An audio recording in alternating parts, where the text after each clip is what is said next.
In my past life, Gu Shouyuan was a young and accomplished military district commander with a distinguished record of service. As for me, I was ordinary and unremarkable, only becoming his wife by sheer luck through a childhood marriage contract. When the kidnappers pointed their guns at both me and Su Ro, he chose to save her without a second thought, while I was shot through the heart and died at the age of 27. In this life, I took the initiative to divorce him, giving him his freedom, and traveled far away to begin work in international medical relief. He stood before me, utterly distraught and filled with regret, begging for one more chance. Chuyi, are you absolutely certain? The conditions on the battlefield are harsh, and you'll be facing mortal danger at any moment. I gave a firm nod. Professor Hu, please don't worry. I've given this careful and thorough consideration. He let out a sigh. Adjusting his glasses, he took a document from the drawer and handed it to me. This is the agreement for the International Medical Relief Team. Once you sign, there's no going back. In 1 month, someone will come to pick you up and you'll leave together. After signing, I walked out of Mr. Hu's office and looked down at my slightly swollen belly. For a moment, I felt dazed. In my past life, I married Gu Shouyuan when I was just 20. He was stationed far away with the army, so I stayed home alone, caring for his parents and our daughter. Later, he brought home a young woman. He said, "This is Su Ro. I owe her my life. She's a savior to our whole family. Chuyi, you must treat her well." Su Ro was beautiful, gentle, and highly competent at her work. Gu Shouyuan helped her find a job as his personal secretary. They were seen together constantly, and those unaware of the true situation mistakenly thought they were a couple, praising them as a match made in heaven. She also charmed Gu Shouyuan's parents, who were absolutely delighted with her. One evening after dinner, while I was washing dishes in the kitchen, I happened to see Gu's mother patting her hand and saying wistfully, "If only Sharo were my daughter-in-law. You and Shouyuan are such a perfect match, a real case of beauty and brains. It's just a shame fate brought you together a little too late." Su Ro gave a coy, triumphant smile and glanced pointedly in my direction. Even our daughter had become her devoted fan, convinced I couldn't measure up to her in any way.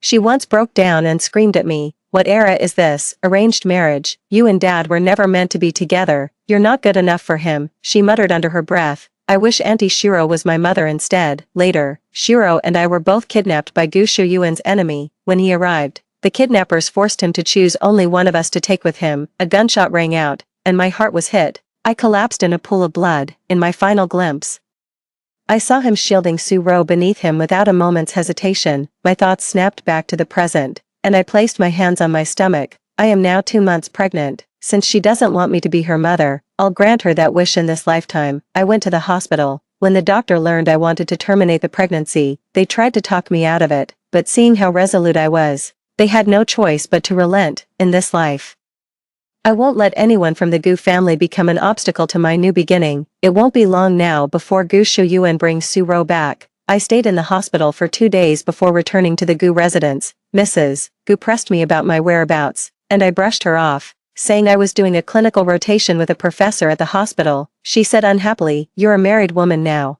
You should stay home and take care of us properly, not keep running off to the hospital. What's the use of learning all that? It's not like you could ever become a doctor. For a woman, virtue is more important than talent." Yet, I distinctly remember she didn't say anything like that when it came to Su Ro. A few days later, just like in my previous life, Gu Shouyuan brought Su Ro home. Instead of waiting for him at home as I usually did, I went to the hospital. By the time I got home, it was dinner time. It's New Year's Eve. In the past, I was always the one handling all the preparations, but this year, they couldn't reach me, so Mrs. Gu prepared a lavish dinner herself. "So, you decided to come back." Mrs. Gu shot me an unhappy look. Seeing this, Mr. Gu whispered from the side, "Sit down and eat." I sat down next to Gu Shouyuan, my heart already settled and calm. He pointed to Su Ro and introduced her to me. "This is Su Ro, the one who saved my life." I nodded, picked up my chopsticks, and got ready to eat. "Well, Chuyi, Su Ro doesn't know anyone here, so she'll be staying with us for now. You must treat her well from now on." I picked up a piece of braised pork and put it in my bowl, then looked up to meet his gaze. "Axiu, there's no need to trouble Chuyi. From now on, I'll take care of everyone. Don't you know what I'm capable of? I'll make sure Uncle and Auntie are well looked after. You can count on me," she said to Gu Shouyuan with a teasing smile. "Oh, you're such a sweet talker. I like you more and more every time I see you. Here, have some more fish. I went out and bought this especially for you today." With that, Mrs. Gu picked up a piece of fish and plopped it right into Su Ro's bowl. Gu Shuyuan quickly stopped her. Mom, Xiaoro doesn't eat cilantro. Gu's mother looked down and saw a bit of cilantro stuck to the piece of fish. Oh, okay, you have this piece then. I'll pick another one for Xiaoro. Watching their harmonious interaction, which truly resembled a family, I felt utterly out of place. Gu Shuyuan seemed to notice something and picked a shrimp from the dishes on the table, placing it in my bowl. Chuyi, I'm away from home so often. Thank you for taking such good care of the house and our parents this past year. I made this shrimp, try some. I stared at the shrimp in my bowl without moving, then looked at him. It was all so ridiculous. He noticed my stillness and paused, looking puzzled. What's wrong, Gu Shuyuan? I'm allergic to shrimp, didn't you know that? Hearing this, he froze. Mrs. Gu broke the silence. What's all this fuss about an allergy? In the old days, people would have been grateful to have food like this. Don't ruin everyone's New Year's mood. This version of Mrs. Gu seemed like a completely different person from the one who had just been speaking to Su Ro. The favoritism was so blatant, and in my past life, I actually put up with it all for that man. Gu Shuyuan, diligently and meekly taking care of his sick mother for 5 whole years. I must have been out of my mind. I threw down my chopsticks and stood up, staring straight at Mother Gu as I enunciated each word clearly. Mom, if you're ignorant, I can educate you. Forcing someone to eat something you know they're allergic to, if it causes a severe reaction like anaphylactic shock, that's tantamount to attempted murder. Shin Chuyi, how dare you speak to your mother like that? Father Gu, who had been pretending to be invisible, finally couldn't keep up the act any longer and snapped at me. Apologize to your mother this instant. I laughed. My mother? What mother? She's been dead for years. In fact, if I remember correctly, she died saving your life. At my words, Mr. Gu's expression went blank for a moment. He fell silent and sat back down.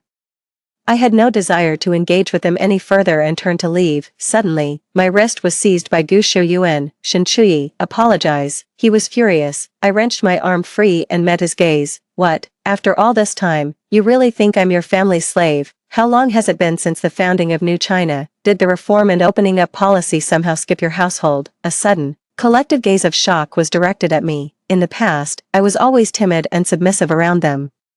Never like I am today. I was just so angry, feeling that all my past efforts were worthless. I wasn't surprised by their stunned expressions. I paid no attention, got up from the table, and went straight back to my room. A few hours later, when everything outside had quieted down, there was a knock at my door. I got up and opened the door. Gu Shuyuan was standing there. He handed me a glass of milk. Chuyi, I just warmed this up. Have a little. No, you have it, I said, starting to close the door.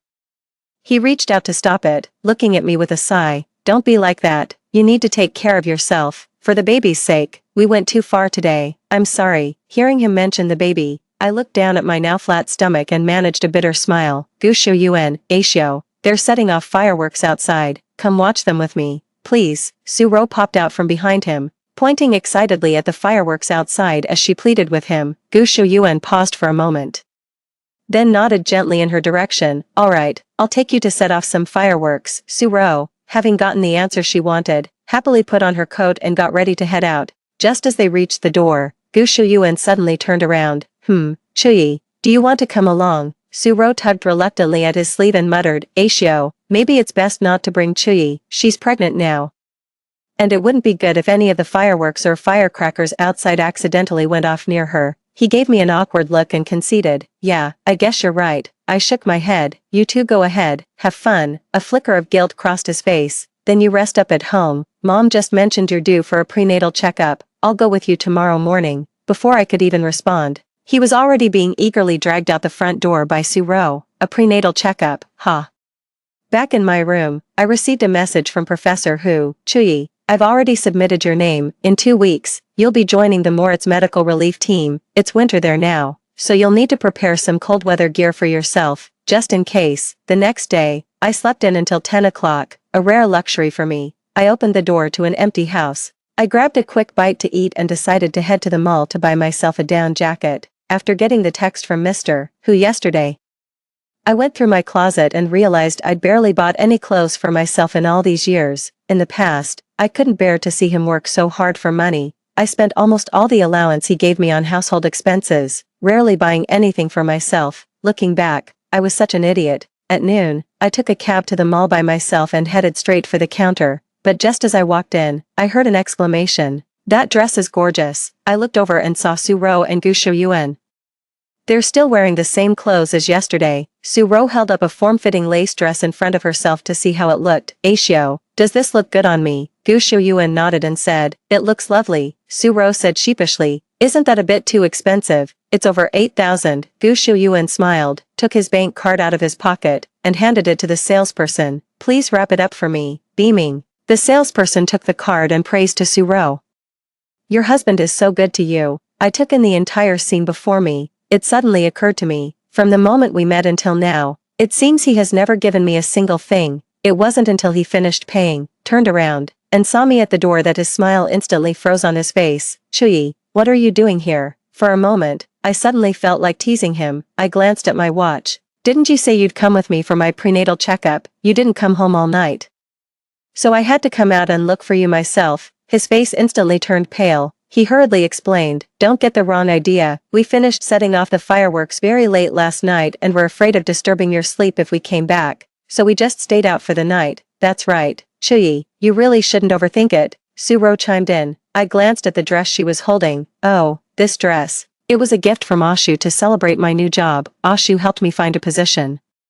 So I came back to be his assistant. Chuyi, you don't mind, do you? How could I miss the provocation in her words? I smiled. Of course not. You're his benefactor. It's only right. Hearing this, Gu Shuyuan gave me a gratified smile. Chuyi, I knew you would understand. I looked at him and found it all rather absurd. I'll take Sharo home first, then I'll go with you to the hospital. When we reached the mall parking lot, Su-ro walked straight to the passenger seat.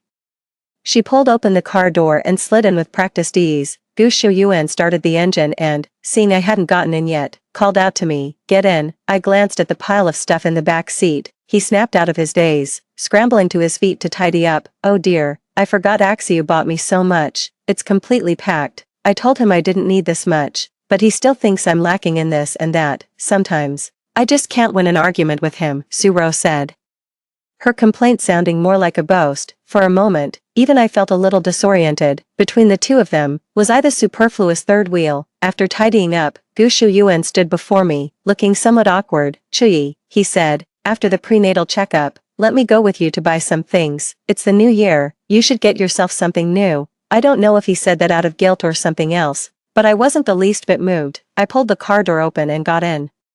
Let's head back. On the way, Su-ro kept chattering non-stop. Occasionally, Gu Shuyuan would crack a joke, making her burst into laughter. Suddenly realizing I was still trailing behind, she awkwardly stifled her giggles.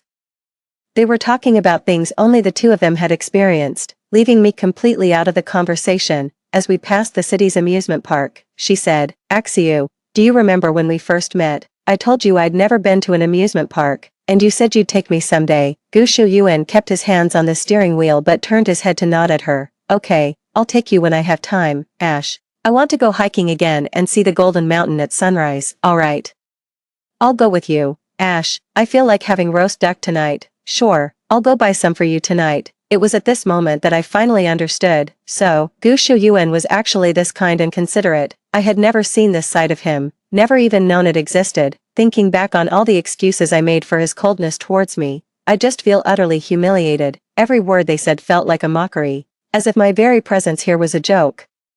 Su-ro turned around from the front seat and looked at me, feigning an apology. Chuyi, sorry about that. I forgot you were here too. This is just how Axiu and I usually are with each other. Don't mind us. When we got home, both of Gu's father and mother had already returned. Upon seeing me, Gu's mother scolded, "You're pregnant and still running around all day. It's fine if something happens to you, but don't you dare let anything happen to my precious grandson." Gu's father chimed in, "Listen, Chuyi, you should just give up on this idea of becoming a doctor. You're simply not cut out for it. Just stay home, take good care of the child and look after us properly. Stop making a fuss." Gu Shuyuan was changing his shoes by the door and chimed in, "That's right, Chuyi, listen to mom and dad. Don't go to the hospital. A woman doesn't need to work." I looked past him at Su-ro and asked, "Oh, then why are you finding a job for Su-ro?" He paused for a moment before answering.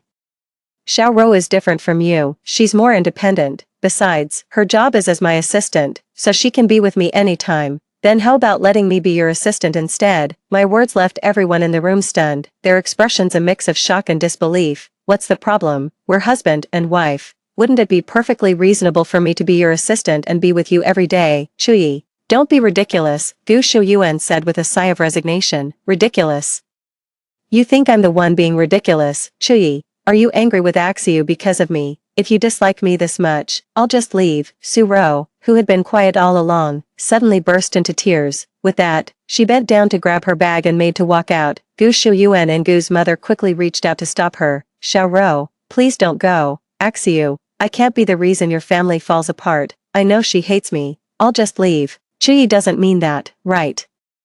Gu Shuyuan pulled her around, looking at me for a nod of agreement. I smiled. That's exactly what I mean. Gu Shuyuan, this house can only have one of us, me or Su Ro. His hand froze. He looked at me in surprise. His voice was full of disappointment. What's wrong with you? You weren't like this before. I didn't want to waste any more words on him. Gu Shuyuan, let's get a divorce. Since you can't bear to part with Su Ro, I'll set you free. With a loud crash, Father Gu smashed the teacup on the floor. This is preposterous. If you two get a divorce, what will the neighbors think of me? Let her leave then. I'd like to see where she thinks she can go without us. She's pregnant. Who else would ever want her now? Gu's mother shrieked at me, hopping with rage while clutching Su Ro's hand. I shot her a glance, her shrill squawking already making my head spin. Hearing this, Gu Shuyuan thought his mother had a point. She's right, Chuyi.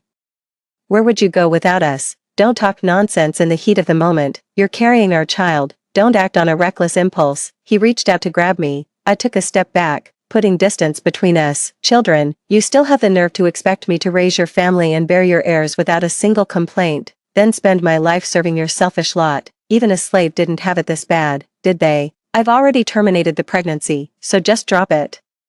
I pulled the report of my abortion from my bag and threw it at them. Mrs. Gu frantically picked it up. After reading it, her face turned even paler. Clutching her chest, she yelled at me, Shen Chuyi, you, how dare you get rid of my grandson? How dare I? Because it was growing inside my body. With that, I turned my gaze to Su Ro, who had just been looking utterly frail. If you're so desperate for a grandson, why not just have Su Ro give you one? Wouldn't that serve the same purpose?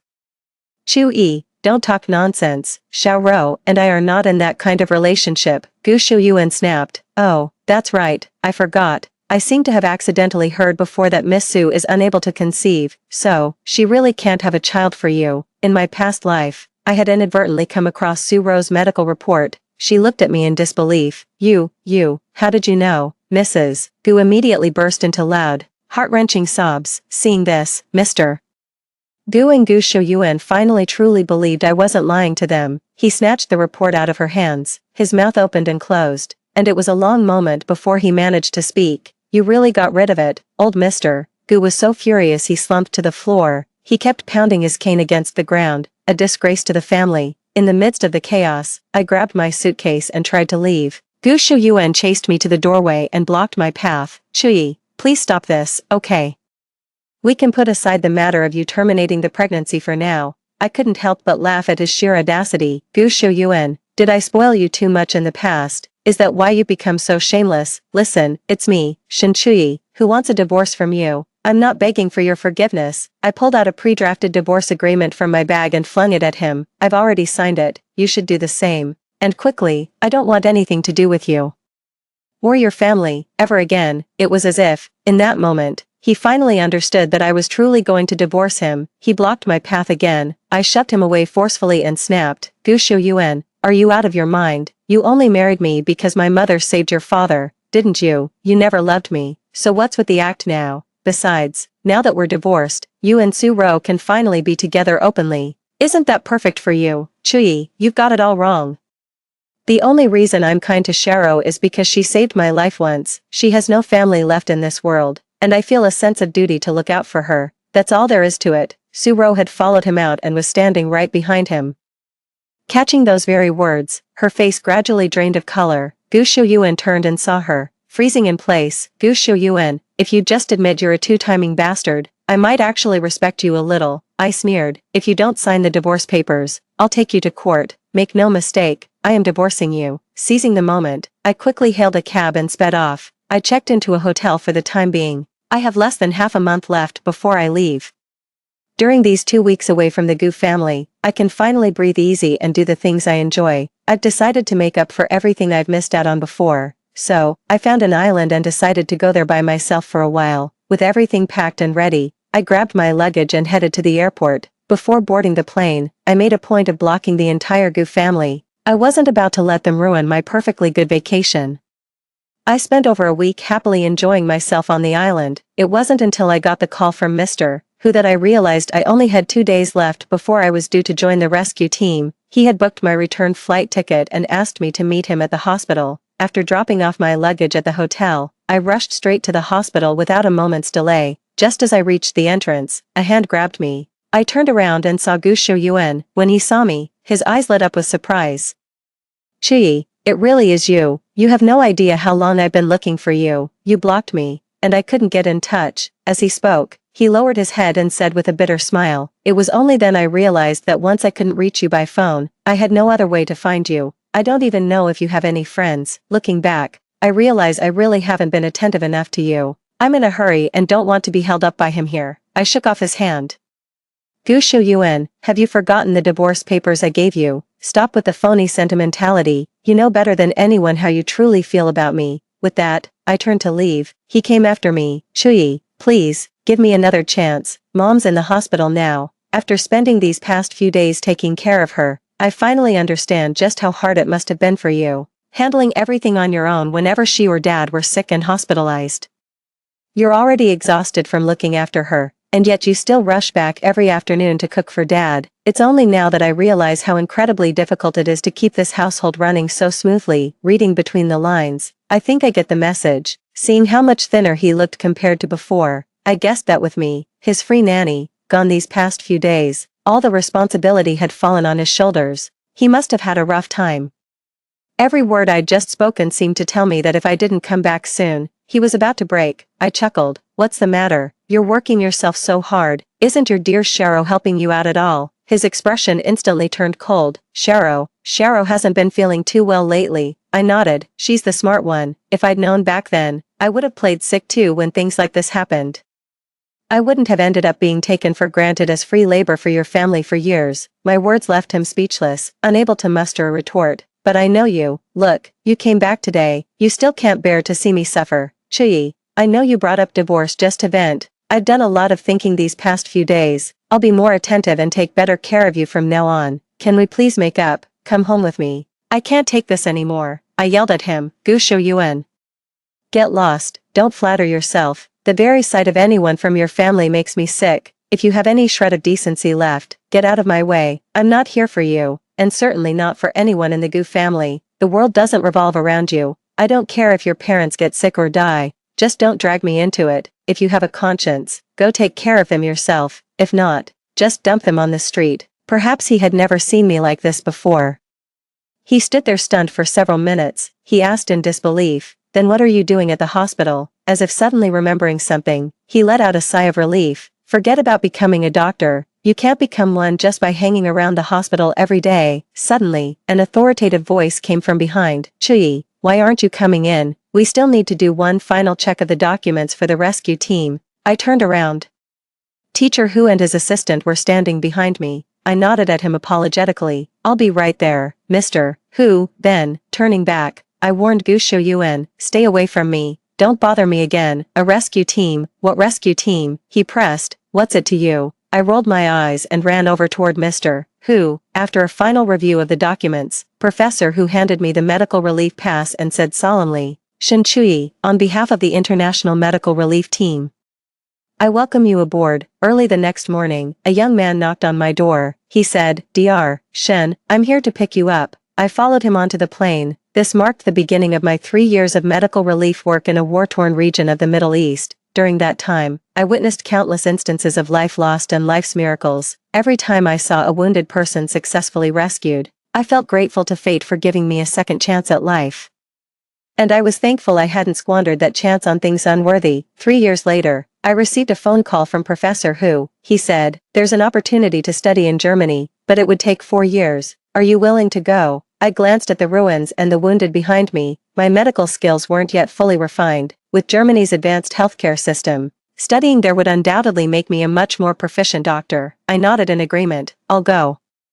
Just as we were about to hang up, he suddenly paused. I was a bit puzzled. Professor Hu, is there something else? Chuyi, there's something I never told you. The day after you left, your ex-husband came to see me. He kept asking where you had gone, and I told him. He seemed utterly heartbroken. He kept muttering things like it's impossible, you couldn't have left him, and so on. He caused a huge scene in my office for a long time and even smashed a lot of my things. In the end, he was taken away by a woman named Su Ro. I actually thought he was genuinely heartbroken over you leaving. Who would have guessed that just a few months later, he started openly dating that woman? I thought the whole matter was over and done with, so I didn't see a reason to tell you. But just the other day, I heard about something huge, he said, suddenly switching to gossip mode.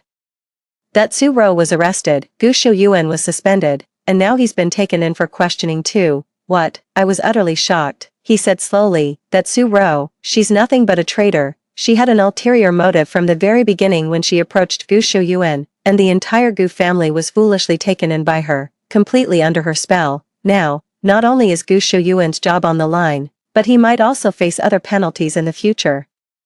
It's a good thing you decisively divorced that fool back then. Come to think of it, in my previous life, before I died, I don't recall this being a thing. Did Su Ro from that past life actually succeed? A shiver ran down my spine, but thank goodness, she's been found out now. As for Gu Shouyuan, he got exactly what he deserved. After handing over my work here, I flew to Germany to begin my studies abroad. 4 years is neither a long nor a short time. I led a fulfilling life every day and genuinely learned a great deal. On the day I graduated, I received an award from the college. They told me I was an excellent doctor. In the blink of an eye, 7 years have passed since I left. Professor who invited me to return to the country, he's getting on in years, and he said, Chuyi, you are my most outstanding student. I can rest easy, knowing the hospital is in your hands. On my first day in the role, after the meeting concluded, my assistant led me back to my office. As I passed by the inpatient ward, a familiar yet astonished voice suddenly called out, Shin Chuyi. I turned around and met the surprised gaze of Mrs. Gu. Is it really you? She was so overcome with emotion she tried to rush forward. Where have you been all these years? Why didn't you contact us? We've been looking everywhere for you. Her assistant held her back. Ma'am, please, calm down. She roughly knocked the assistant's hand away and shouted. She's my daughter-in-law. This is none of your business. Suddenly, a man in a security guard's uniform rushed up from behind her and held her back. Mom, you just had surgery. You can't get worked up. Our eyes met, and I recognized the man who looked much more haggard. It was Gu Shouyuan, whom I hadn't seen in 7 years. He recognized me too, then immediately flustered, lowered his head, and turned away. Mrs. Gu was still over there, calling out to me as her daughter-in-law. The assistant stepped forward to interrupt her. Ma'am, this is our Dean Shin, not your daughter-in-law. Please show some respect. Hearing this, Gu Shouyuan turned around stiffly and stared at me. Chuyi, you really became a doctor. I gave a slight nod to the assistant, signaling her not to intervene. I walked up to Gu Shouyuan and extended my hand. It's been a long time. He paused blankly for a few seconds, then extended his hand with a bitter smile. It's been a long time, Dean Shin. After he settled Mrs. Gu back in her hospital room, we went to a cafe outside the hospital. He told me his father had passed away the year before last. At the time, his mother was in the hospital. He was taken away for questioning, leaving his father completely alone at home. He fell down the stairs. No one found him. It was a long time before a neighbor noticed something was wrong and called the police. After that, my mother's health kept declining. She had surgery not long ago, but the doctors told me it's unlikely she'll make a full recovery. She probably doesn't have much time left. Her mind isn't what it used to be either. She gets confused sometimes and forgets a lot of things. That's why she kept calling you her daughter-in-law just now. Please don't take it to heart. After saying this, he buried his face in his hands. Chuyi, I regret it so much. If only I had tried to make our life together work back then. If I hadn't brought Su Ro back, would everything be different today? I picked up my coffee and took a sip. Gu Shouyuan, you only regret how you treated me back then because your life isn't going well now. Fundamentally, you don't really feel guilty about what you did to me. With that, I stood up to leave. In that case, I don't think we have anything left to say. I've already paid for the coffee. He hurriedly grabbed my arm to stop me. No, Chuyi, I truly am filled with remorse towards you. I don't even have the right to ask for your forgiveness. The reason I asked you to come here with me today was simply to say I'm sorry to you in person. I gave a faint smile. I don't need your apology. Gu Shouyuan, don't flatter yourself. After I left you, I finally saw how much more this world has to offer. I was such a fool before, letting you trap me in that tiny world, content with the few scraps of affection you threw my way. In your goo family, I lost myself.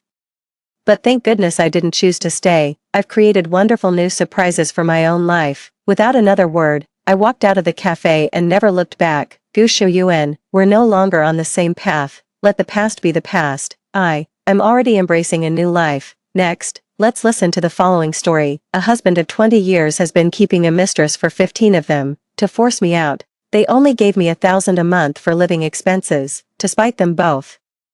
I stubbornly raised our 2 sons alone. In the end, I met my demise from overwork. When I opened my eyes again, I had somehow gone back to the day I first demanded a divorce from him. Both sons insisted on following their father. I knew it. My son has been reborn too. When I opened my eyes again, my vision went dark before slowly clearing. The scene of utter chaos before me left me stunned for a good 10 seconds before I remembered where I was. Isn't this the house Zhao Yi and I bought when we got married? Later, he secretly sold the house and forced me and our 2 sons out, leaving us to rent a dilapidated ground-floor apartment in an urban village. We ended up living there for over a decade. I touched the wound on my forehead, trying to remember which day this was. On this day in my past life, I first discovered Zhao Yi was having an affair. I was devastated and got into a physical fight with him. He shoved me, and I hit my forehead on the coffee table, falling unconscious. I was lucky to survive. When I came to, I insisted on a divorce, but all his relatives talked me out of it, saying, "Let it go. Isn't this how every family gets by?" My older sister from my maiden family couldn't stand to see it.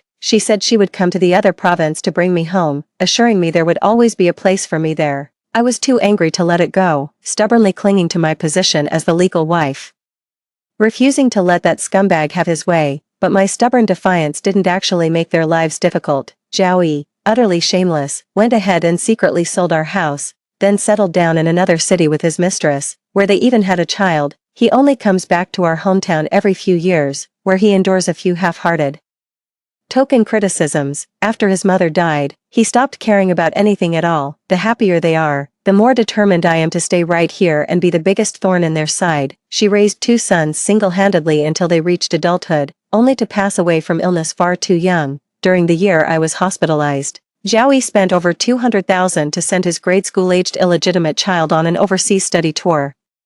Yet he refused to pay for our son's university living expenses. With that thought, I pushed myself up from the floor and slowly walked to the mirror. A wry smile touched my lips as I saw the gash on my temple. It wasn't enough. I glanced around, picked up a glass from the side, and smashed it against the wound once more. Finally satisfied, I smiled at the sight of the fresh, flowing blood, and so, with blood streaming down my head, I ran out of the house in a frantic, helpless panic. This time, I wasn't going to just sit there and let myself burn to death in that hellhole. The moment I stepped outside, I ran into an elderly neighbor from our complex. The second I saw her, my face a mask of terror, I screamed, "Help, help me, my husband is trying to kill me." The auntie was no pushover. She gasped, "What?" and pulled me into a hug. Don't panic, he wouldn't dare. I'll call the police right now. Tell me what happened." Seeing the eager, gossip-hungry excitement beneath her worried expression, I quickly buried my face in her shoulder to cry,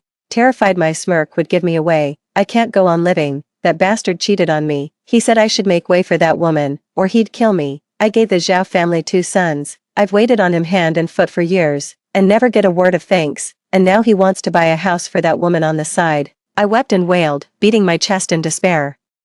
My face was a mess of tears and blood, a truly pitiful sight. I had no doubt about that auntie's ability to spread the word. She would tell the story even more vividly than I could. The police arrived soon after. My eyes lit up, and I grabbed the officer's hand, launching into another bout of sobbing. "Officer, you have to help me." The policewoman first took me to get my wounds treated. Then we headed back to the station to give my statement. Before long, Zhao Yi, who had been summoned, appeared in the station lobby with a dark scowl on his face. The moment he saw the officers, he immediately put on an ingratiating smile. "Officers, my apologies. It was just a marital spat. Nothing serious. Sorry for the trouble." The young policewoman taking my statement was furious. She slammed her hand on the table. "You know damn well if it was a spat or domestic violence." He, for his part, was utterly brazen and unafraid. "I also understand that when a couple argues, mediation is the primary goal." After finishing his statement, Zhao Yi came out, bowing and scraping with an ingratiating smile. Yes, yes, of course, I'll definitely change. You're absolutely right to correct me. But the moment he turned to face me, his expression instantly changed. His eyes filled with malice, a smirk played on my lips before I collapsed in front of everyone, after the hospital checkup was done.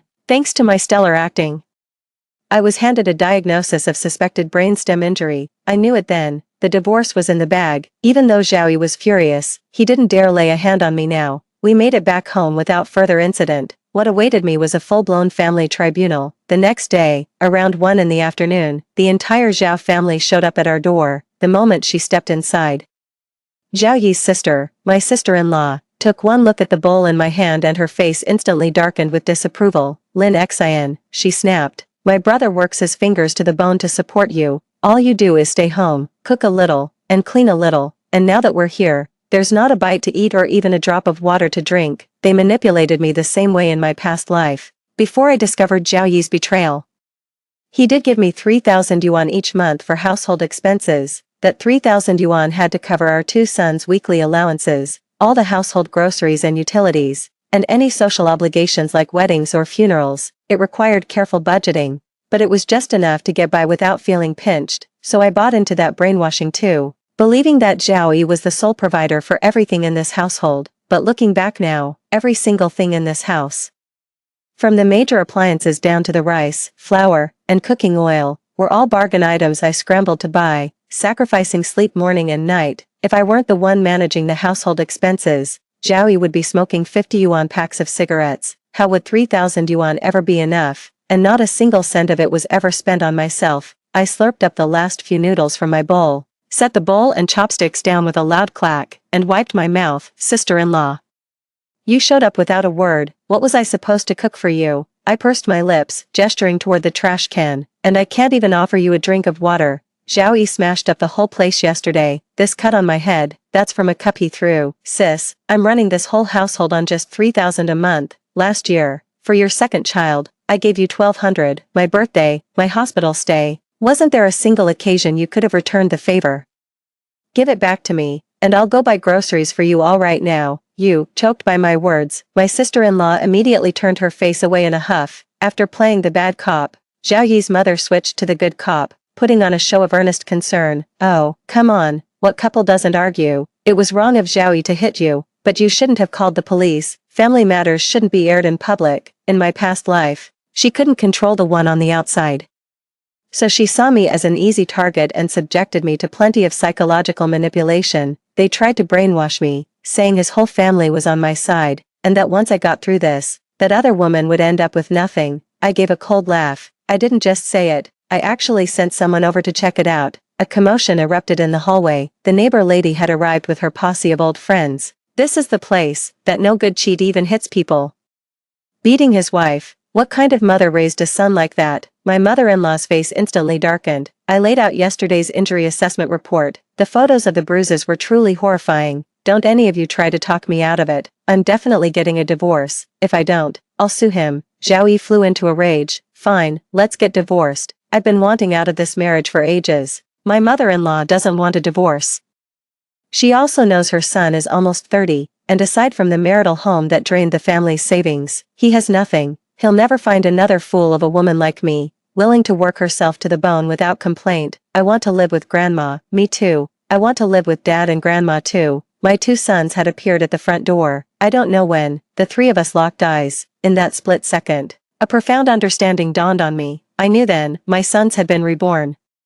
2. In my previous life, raising my two sons felt like walking on thin ice. Even working 3 jobs day and night wasn't enough to support my 2 children. While other kids went on trips during school breaks, mine had to work part-time jobs every holiday. In their teens, when they were growing fast, they were always hungry. A bit of meat with each meal was never enough. They'd get up at night to eat a few cheap crackers and wash them down with a bellyful of water. In high school, the teacher saw his potential and suggested we get him a tutor outside of school, but we couldn't afford it. He had the talent for a top university, but ended up at an ordinary one, and that's not even mentioning how tough it was whenever he got sick. With all these things piling up, one after another, how could our 2 sons not be bitter? The mother-in-law, who had been hesitant, beamed from ear to ear the moment she saw her 2 grandsons. Ah, my 2 big boys. Grandma's love for you wasn't in vain. Divorce, it's settled. The mother-in-law, who had been put on the spot and mocked by everyone, was still wavering. Her grandson's sudden change of allegiance seemed to wash away her shame in an instant, prompting her to make the final decision. Zhao Yi looked at me and gave a smug, triumphant smile. It was as if he was saying, see, without me, you have nothing, not even your sons. I can't help but laugh. He has no idea how expensive it is to raise a child. The house wasn't even in my name, and I paid for all the renovations. Yet, when dividing the assets, Zhao Yi's mother had the nerve to spout off. The house was bought by our Zhao family. At most, we'll give you 30,000, take it or leave it, or, you can just take the furniture. That furniture is nearly 10 years old, and my family lives far away. She was dead certain I wouldn't take it. Well, I wasn't about to let her have her way. I just called the neighborhood aunties over. They could take anything they fancied, whatever was left. I had the scrap collector come and haul away. Zhao Yi watched the furniture being carried out piece by piece, his face turning livid with rage. Lin Xian, you have a truly vicious heart. I shot him a scornful look. What? Would leaving my dowry for you and that woman be considered not vicious? Once I'm gone, that woman on the outside can finally waltz right in. Shortly after the divorce was finalized, Zhao Yi quickly set a date for his new wedding. On the day of their wedding, my sister from my mother's side of the family also came. Early in the morning, they set off firecrackers and made a racket with gongs and drums on the street and outside the apartment building. All the neighbors knew Zhao Yi was getting remarried, so it wasn't much of a surprise. She was handing out candy to everyone with a smile brighter than a bouquet.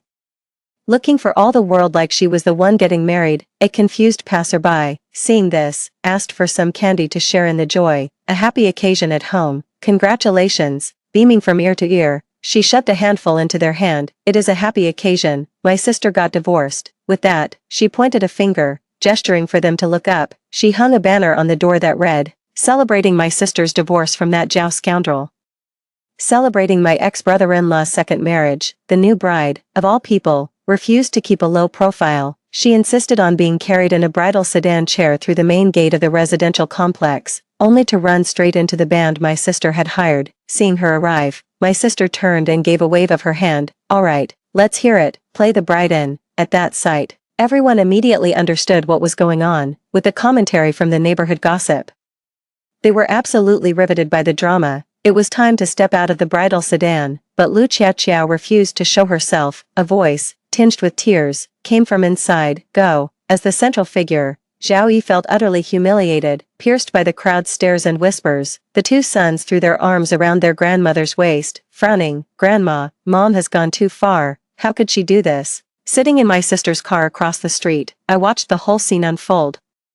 And a lump formed in my throat. At that moment, I remembered the time in my previous life, just before my wedding, when my sister came to my room, held my hand with a face full of worry. She said, Xin, you were such a good, obedient child. Why won't you listen now? You insist on marrying so far away. If you're mistreated there, your family won't be able to help you." Back then, I didn't understand. I couldn't comprehend the sorrow in her eyes. It's only now I realize that the bond of blood is the one thing you can never truly sever. Even though I've left, the favors I did for my aunties weren't for nothing. They promised to keep an eye on my two sons, to see if they're being mistreated, and to report back to me regularly. I hadn't even been gone 2 days, barely settled into a quiet life at home, when my aunt came to vent to me. "Shaolin," she said, "that new wife Zhao Yi married is a real piece of work. She goes on about how a woman should be pampered, not treated like a housemaid. Zhao Yi has to cook for her every day after work. If he gets off late, they just eat out." My aunt stood up for me, and hearing that made me really happy. Zhao Yi's new wife is named Lu Qiaqiao. She stopped her education after high school, started working early, and is only 21 this year. Her social circle wasn't high enough to meet any truly eligible men, so when she met Zhao Yi, who owned a home, she thought he was a great catch and couldn't wait to marry him. Although Lu Qiaqiao isn't a stunning beauty, her youth and knack for acting cute are her winning qualities. Zhao Yi is all too happy to spoil her and spend money, but he never stops to consider whether his wallet can actually keep up. He can manage cooking for a week, but there's no way he could keep it up for a whole month, especially since when I was home, I took care of everything and spared him any worry.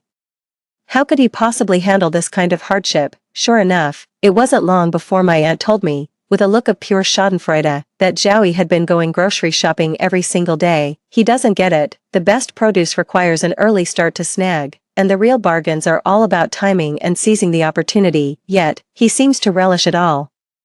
And even posted about it on his social media. It's a picture of him and his new wife at the supermarket, their cart filled with snacks, premium fruits, and small packages of organic vegetables wrapped in cling film. The whole scene radiates warmth, harmony, and simple happiness. I knew it wouldn't be long before they started arguing, but I never imagined their first fight would come so soon.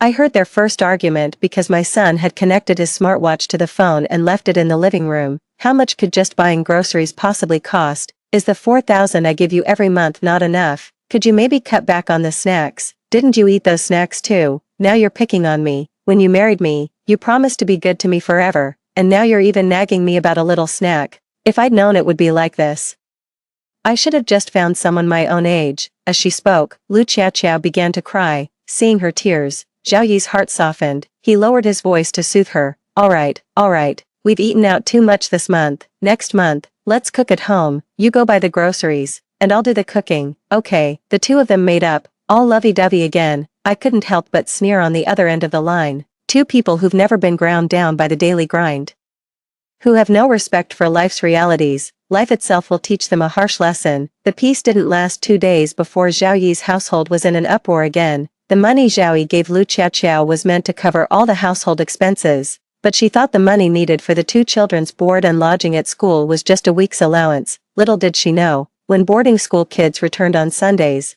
their families would always pack extra snacks, fruit, and milk for them to have between meals. Naturally, the two boys never brought it up with her, nor did they bother Zhao Yi about it. They would just hang their heads in silence when their classmates asked why they never had any snacks or fruit. When the other kids mentioned at home that the Zhao brothers had no fruit or milk and had to share others, their parents immediately understood the situation. The neighborhood aunties, out walking their grandchildren, would run into Zhao Yi, half joking, half admonishing. They'd say, Zhao, you know what they say, a stepmother makes a stepfather. If you can't manage, maybe you should send the boys to live with their mother. Zhao Yi got an earful again, and he was absolutely furious. He was fed up with cooking too. After giving Lu Xiaoqiao a good telling off, he dumped all the household chores on her. He put a nice spin on it, saying that since money was tight, he'd just work more overtime, leaving Lu Xiaoqiao to handle everything at home.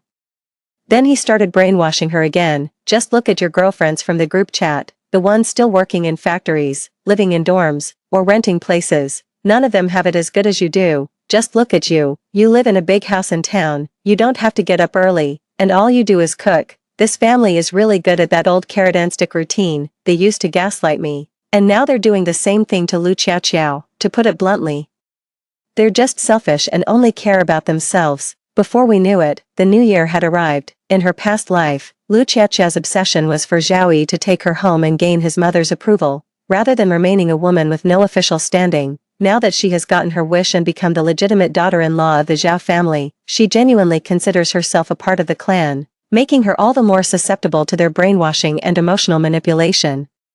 On New Year's Eve, Zhao Yi video called me. I answered, and the faces that appeared on screen were those of my two very reluctant sons. Before I could even speak, my mother-in-law chimed in with a smile. Oh, these two kids, it's only right to wish your mother a happy new year. Why the reluctance? I've spoiled them, that's all. Lin Xian, don't mind them. Zhao Yi also put on an act and chimed in from the side. That's right, Zhao Han, Zhao Hao. Wish your mom a happy new year. And I'll give you both a big red envelope. Watching the smug expressions of Zhao Yi and his family on my phone screen, I was absolutely delighted. My son's acting is superb. The more distant they are from me, the more they become part of the Zhao family, and the easier it will be for them to turn that household upside down. My son reluctantly muttered Happy New Year to me before quickly turning away, yet the Zhaos felt it reflected well on them, beaming as they said their goodbyes. Hearing the background offer, here, 200 each for the boys, I also smiled and bid them farewell. Putting down my phone, I met my mother's look of utter disdain at the dinner table. She pursed her lips and said, ungrateful wretch, all that affection wasted. I smiled, putting a piece of meat in her bowl to console her. All right, they'll understand when they're older. Then, changing the subject, I asked her, is Uncle Lou starting a factory? Do you think I should go help out?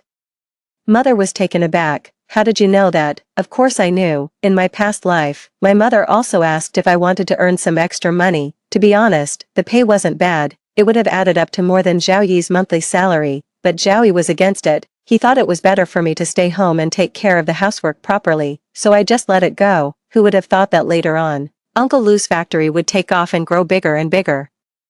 Those early employees who worked overtime and stuck with the factory through tough times all got company shares, with annual dividends amounting to tens of thousands. With their own income, those housewives all started holding their heads high at home. Day after day, I had to listen to Zhao Yi's nagging. If you had been more diligent and gone to work, you'd be getting dividends now, and things at home wouldn't be so tough. After he kicked me out of the house, surviving on just 1,000 yuan.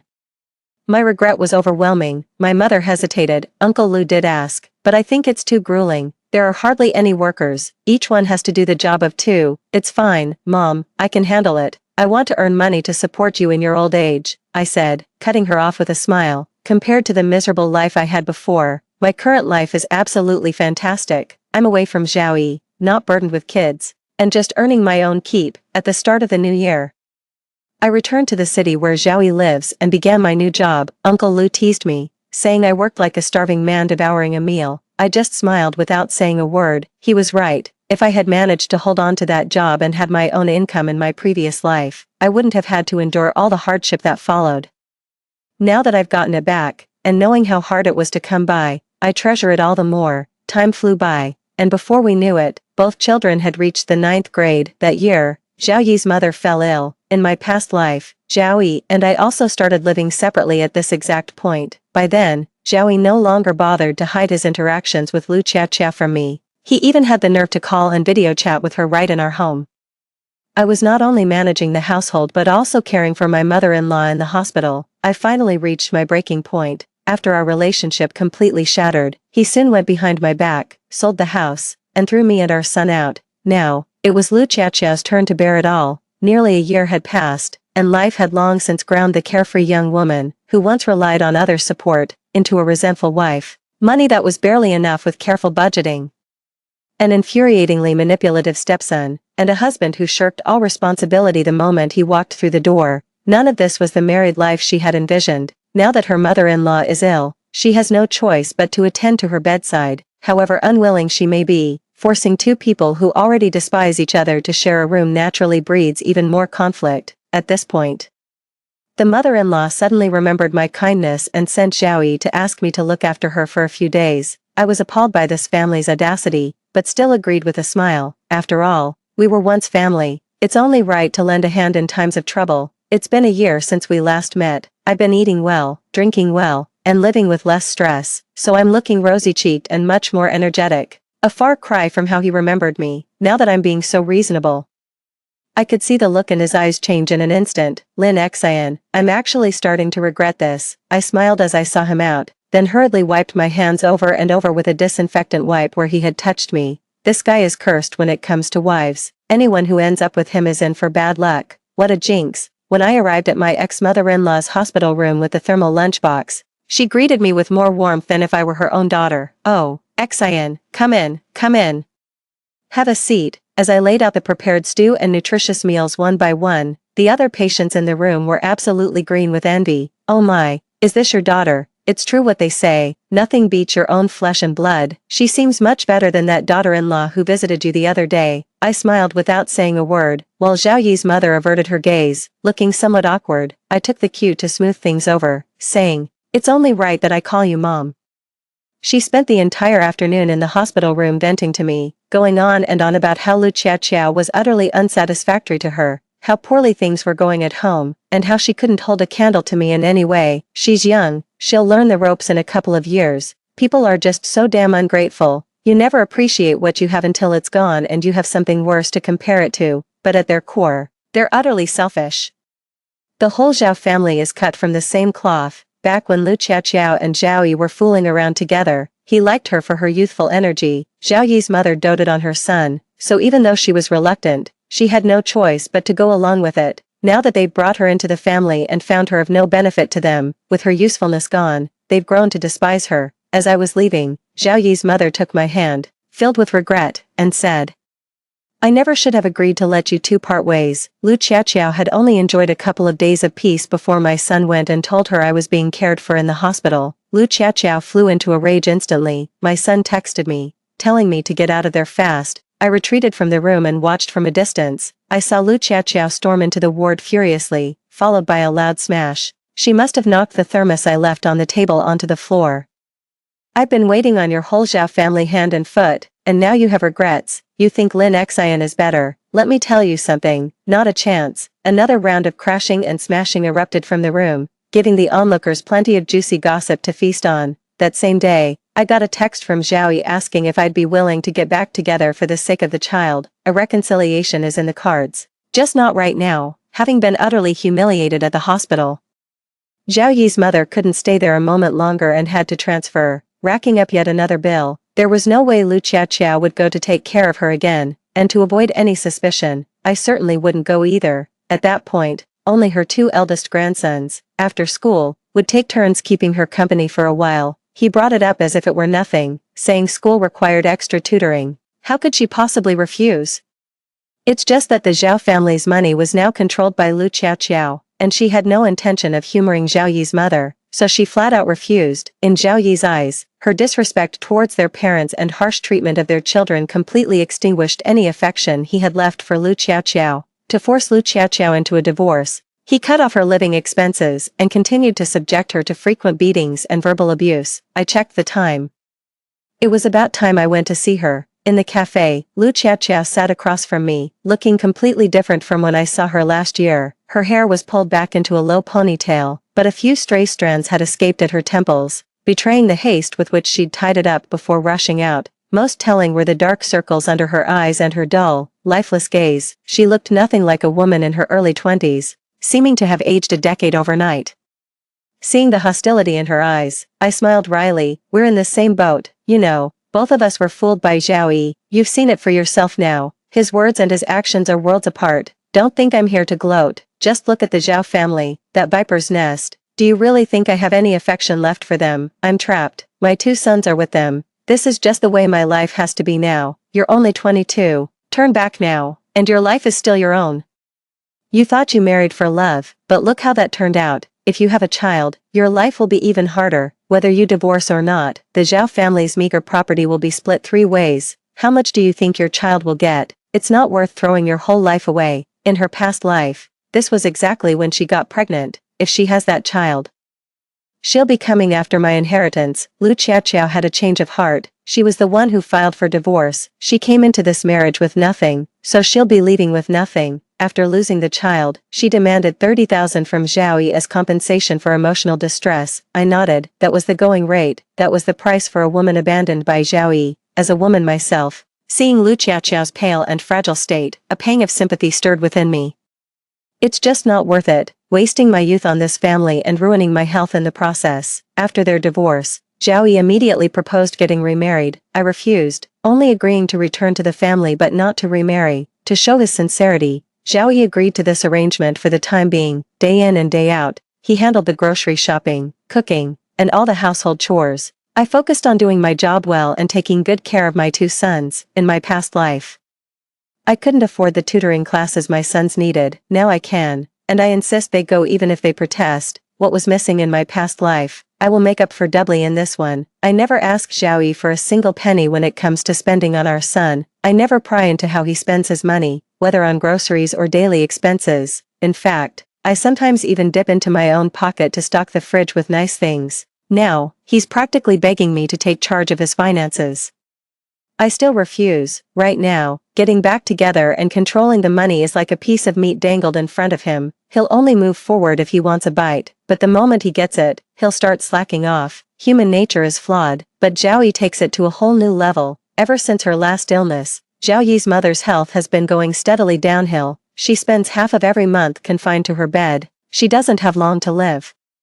I tended to her at her bedside more devotedly than Zhao Yi himself, and every day she hoped Zhao Yi and I would remarry soon. Mom, your health is what matters most. Let's go to the hospital for a checkup. The test results came back, and it was advanced stage lung cancer. Chemotherapy could cost hundreds of thousands and isn't even a sure cure. With just palliative care, she might only have this year left. I went to inquire about commercial insurance, and they made it clear they don't accept people who are already sick. I've been running around everywhere for the old lady's illness, and everyone has seen it. Seeing me, the neighbor aunt asked in confusion, Shaolin, after all that family has done to you, why would you come back and jump back into the fire? Have you lost your mind? I smiled without answering. How could they possibly suspect that this seemingly foolish woman, who was diligently serving the in-laws that had wronged her, was actually plotting her revenge? Even Zhaoyi was moved. At the dinner table, his face full of remorse, he said, Lin Xin, I was such a fool before, blind to the fact that you were the only one who truly cared for me. From now on, let's live well together as a family of 4, okay? As he spoke of the depth of his feelings, his eyes welled up and tears began to fall. I watched that crocodile tear,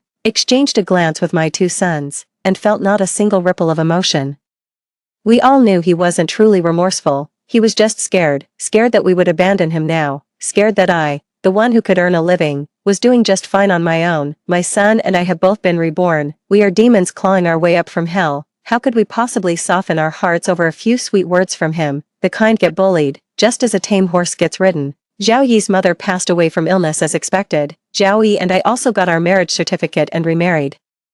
That night, he held me and wept bitterly, confessing his wrongs, but I had no desire to hear any of it. I endured his insincere tears, patting his back gently. Zhaoyi, I'm terrified since Mom passed, it was so sudden. After all we've been through, we finally have a stable little home of our own. If one of us suddenly got sick, I could accept it if it was incurable. What I fear is not having the money for treatment. How about we get some insurance?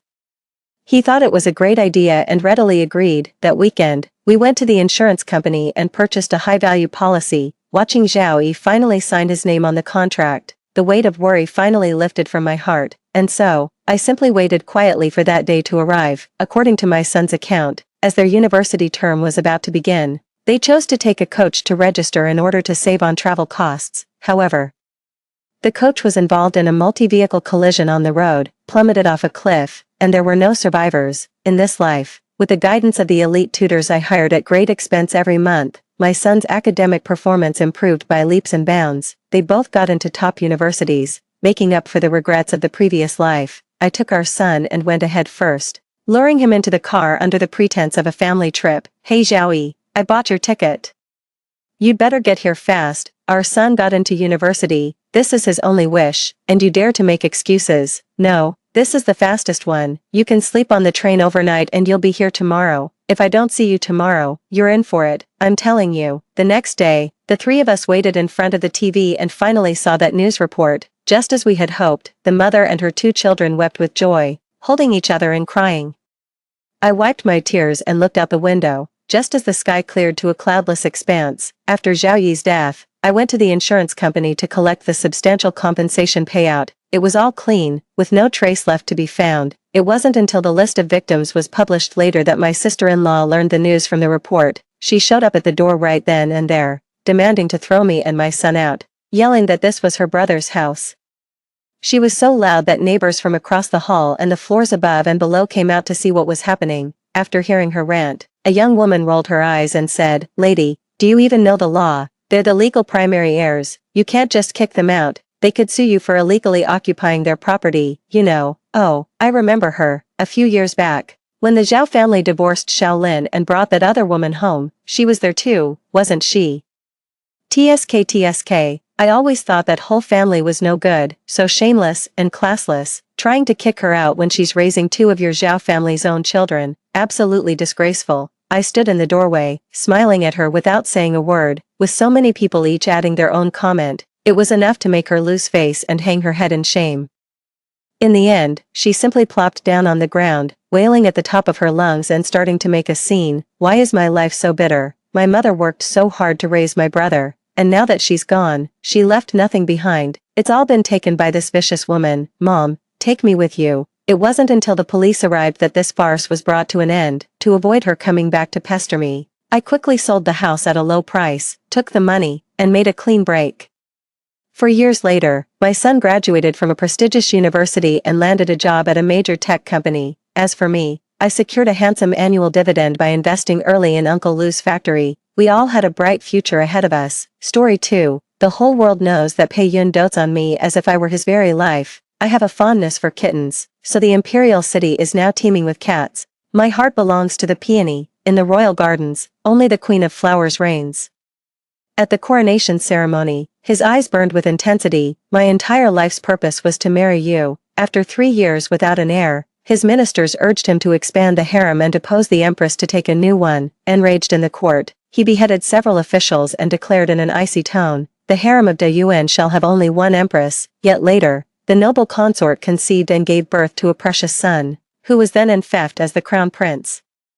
I went to offer my congratulations, and with devout reverence, I bowed my head and personally presented the empress's seal. He said with suppressed anger, "Is the empress planning to abdicate and make way for a worthier successor?" I offered a faint, silent smile, the cold system prompt ringing in my ears. Deviation from main plotline detected, character deletion imminent. For one who is about to die, what does it matter whether I occupy this throne or not? It makes no difference at all.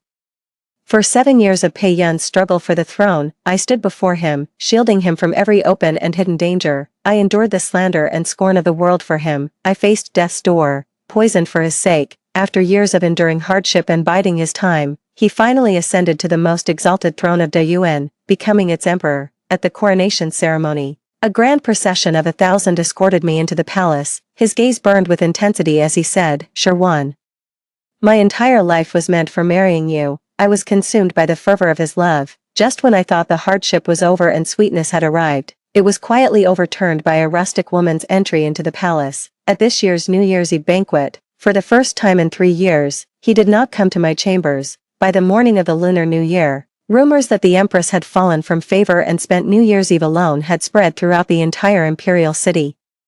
After that, I rarely saw him. Then one day, when he issued an edict to confer the title of noble consort, I saw the woman. She bore an uncanny resemblance to me. That very night, I stormed into the hall of the rising sun to confront him. He shoved me to the ground, declaring, "Sure is the one I truly wish to marry." I felt as if struck by lightning, my heart aching dully. I asked him, "Then what am I to you? What does my devotion over these past 10 years even mean?" Pei Yun turned and left in a fury, banishing me from the Chaoyang Hall before his departure. I returned to the cunning palace, my spirit utterly broken. It was a night of nightmares. In my dream, I was the wicked supporting character from the story, the cuckoo who usurped the nest. The male lead only took notice of me because I bore a resemblance to the female lead. After the female lead returned, jealousy took root in my heart. I even resorted to sharing the emperor's bed to conceive a royal heir.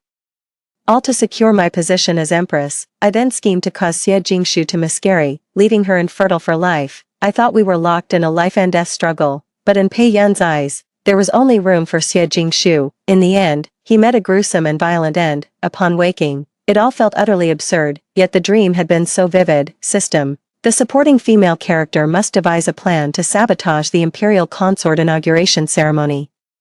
Hearing an unfamiliar voice by my ear, I looked around but saw no one else. I finally had to accept that everything in the dream was real. So, in the end, I never truly won Pei Yun's heart. How absurd. If that's the case, why did I even bother sabotaging the consort investiture ceremony? I attended the ceremony in full regalia, a spectacle rivaling the grandeur of an empress's coronation. Watching Xie Jingshu ascend the steps, one by one, and there, standing at the summit, Pei Yun awaited his beloved.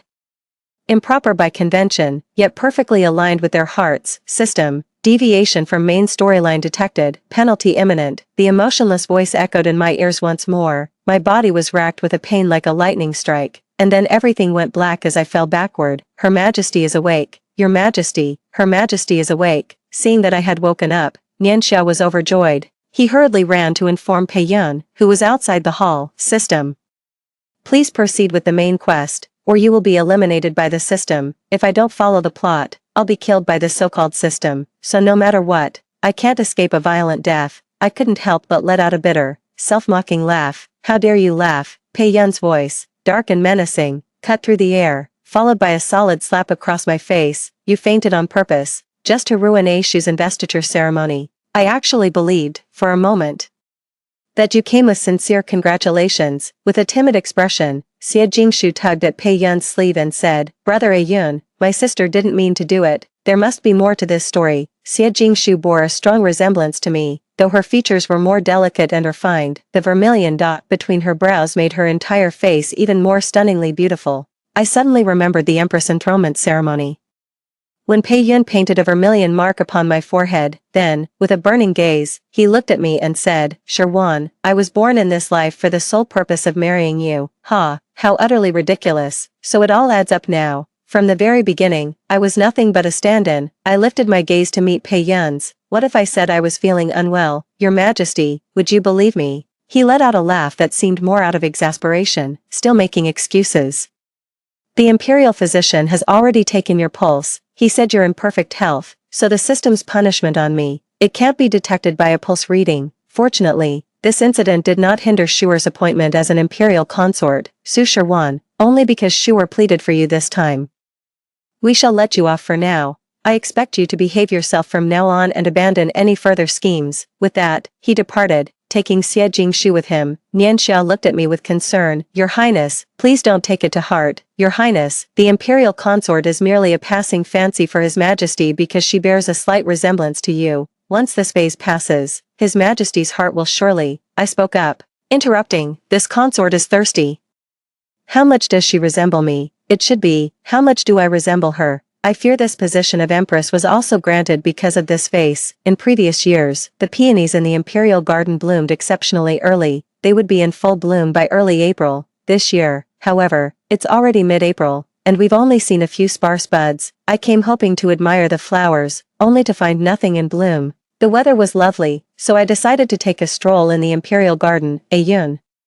Why aren't there any other flowers in the imperial garden? It's already spring, but there isn't a single blossom in sight. We had only been walking for a short while when I heard Xie Jingshu's delicate voice. She was walking this way, arm in arm with Pei Yun. I took one look and wanted to find another way around, but Pei Yun called out to stop me. Empress, do you not know to pay your respects upon seeing your emperor and his noble consort? Is this the conduct befitting a nation's mother?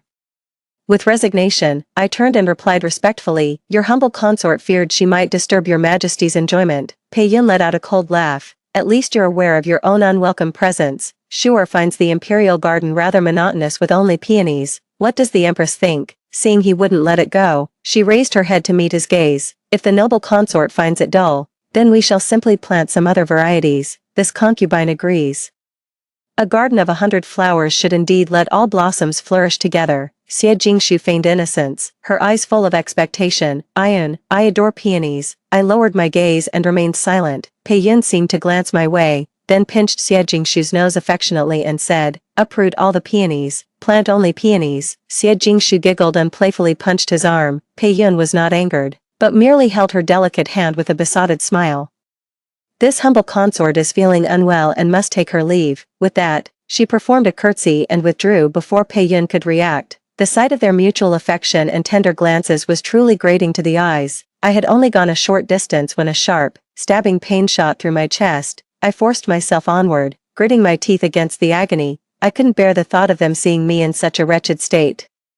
Every peony in this garden was planted the year I entered the palace. Back when he was still a prince, Pei Yun's gaze held endless tenderness whenever he looked at me, gently smoothing the stray hairs at my temple. He said, Sherwan, when we one day take our place in the imperial palace, I will fill the 100-flower garden with peonies for you. I looked up at him, my heart brimming with hope. Only peonies. He reached out, drew me into his embrace, and began to gently knead my shoulders.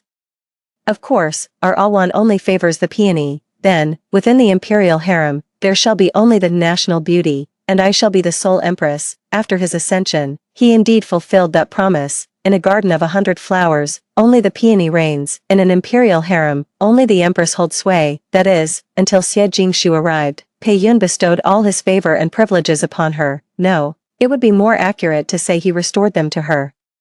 It's as if our 10 years together have been erased, as if they never existed. The memories feel so recent, yet in the blink of an eye, everything has changed. The peonies in this garden, planted just for me, will be gone by tomorrow. The pain in my chest grew sharper and sharper, stealing my breath. Yet, it was nothing compared to the anguish in my heart. It wasn't until nightfall that the pain began to subside. Though my face remained deathly pale, this system's punishment is truly torturous.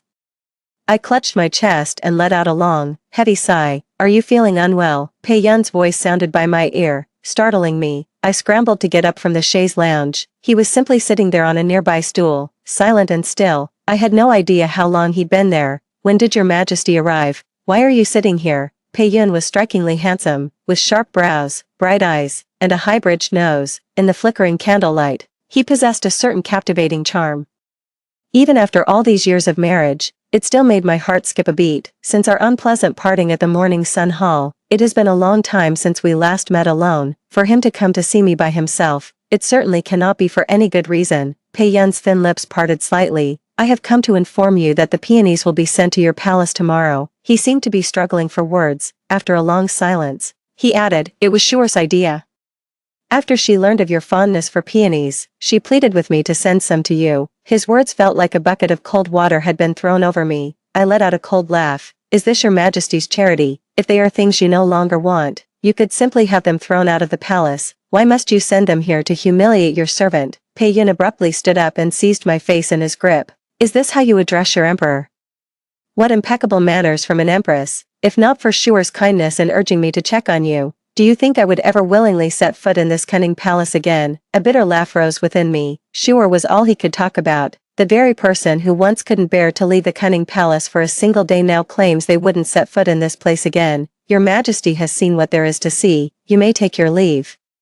It would be unwise to linger so late and risk the noble consort's misunderstanding. Seeing that my words remained as biting as ever, Pei Yun, in a fit of rage, flung me aside. With that sharp tongue and caustic wit of yours, what man would find it pleasant to listen to? You truly don't hold a candle to Shuer, not even a fraction. Shooting me a look of utter disgust, he turned and strode away. Ha, sharp tongue, caustic wit. In the perilous struggle for the throne, I fought verbal battles with the entire court to keep him unscathed. Upon his return, he praised me, saying I possessed the talent of Zhang Yi. Yet now, after merely voicing a few pointed remarks, I'm suddenly called sharp-tongued and caustic. In the end, it simply means there is no love left. Indeed, how could I ever compare to the one who truly holds his heart?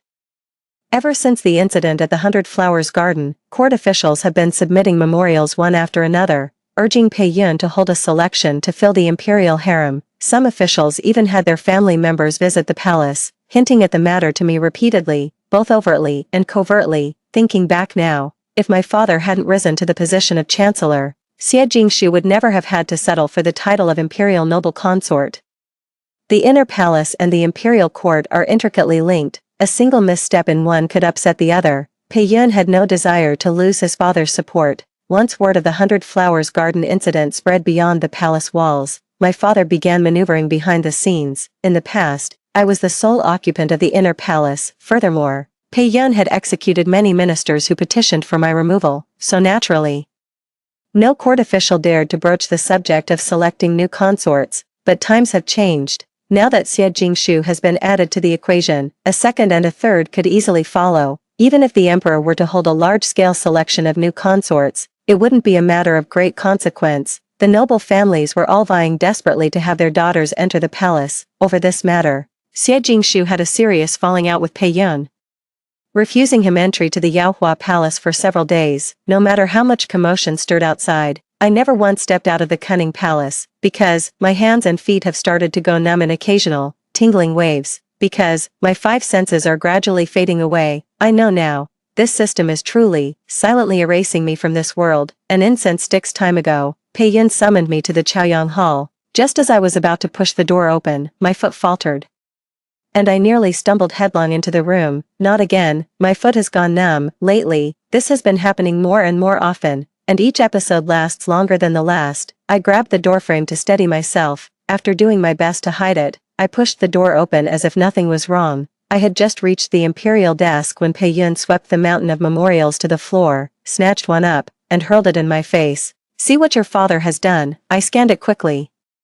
My father was leading the charge, threatening to resign from office to force Pei Yun into selecting consorts. There was no escape for me from this deep palace, but my father would never stand for them bullying me like this. I replied respectfully, Your Majesty, I know nothing of this matter. Pei Ju gave a cold laugh. Know nothing of it? How dare you claim you had no part in this? If not for your sake, why would your father have united the officials to pressure us? The Empress truly is a master strategist. Her cunning is as sharp as ever. Perhaps I should just hand over the throne to your Su family as well. My legs gave way. I could barely stand. Seizing on Pei Yun's words, I immediately fell to my knees. This humble consort would not dare. The imperial harem is your Majesty's domain. Naturally, the final word rests with you. Whether to select new consorts or not is entirely at your majesty's command, however. With the court's situation being unstable, holding a selection now is indeed the most prudent course of action. Pei Yin fixed me with a dark, piercing stare, as if trying to bore two holes right through me. The moment I read the memorial, I understood his intentions. He wishes to hold a selection of consorts, or perhaps it's more accurate to say he's wanted to for some time. In recent years, the borders have been peaceful. The court has been stable. And the relationships between the great noble families have grown increasingly secure. The major noble houses in the capital are all interconnected through marriage. Pei Yun could not possibly allow them to grow ever more powerful. The best course of action is to have them all send their daughters to the palace, bound by shared interests. No schemes or machinations would be needed to sow discord among the capital's great families. It was precisely because my father discerned his intentions that he dared to act in this manner, and Pei Yun, of course, would not let such a perfect, ready-made pretext slip through his fingers. He just couldn't face Xie Jingshu, so he summoned me to take the blame, a convenient way to prove his loyalty to her. Pei Yin stared at me for a long time, saying nothing and not letting me rise. Xie Jingshu had slipped in at some point. It was impossible to tell how much she had overheard. Stumbling forward to Pei Yun, she wept, her eyes blurred with tears. I was wrong to blame you, Brother Yun. I shouldn't have gotten upset with you and been so inconsiderate. Go ahead and choose. Then, as long as your heart belongs to me, no other woman can take you away. As she said this last line, Xie Jingshu glanced at me, watching her weep, her face streaked with tears. Pei Yun's heart ached unbearably. He drew her into his arms, gently patting her back and soothing her with soft, hushed words, as one would comfort a child. The sight stabbed deep into my eyes, leaving a bitter ache in my heart. I stood there, cast aside and utterly ridiculous, like a forgotten clown. My legs had gone completely numb. My heart, too, seemed to have grown cold. Only then did Xie Jingshu seem to notice me, exclaiming with feigned surprise, "Oh, elder sister is still here." Having said that, she timidly hid herself behind Pei Yun. Pei Yun frowned and said, "Why are you still here?"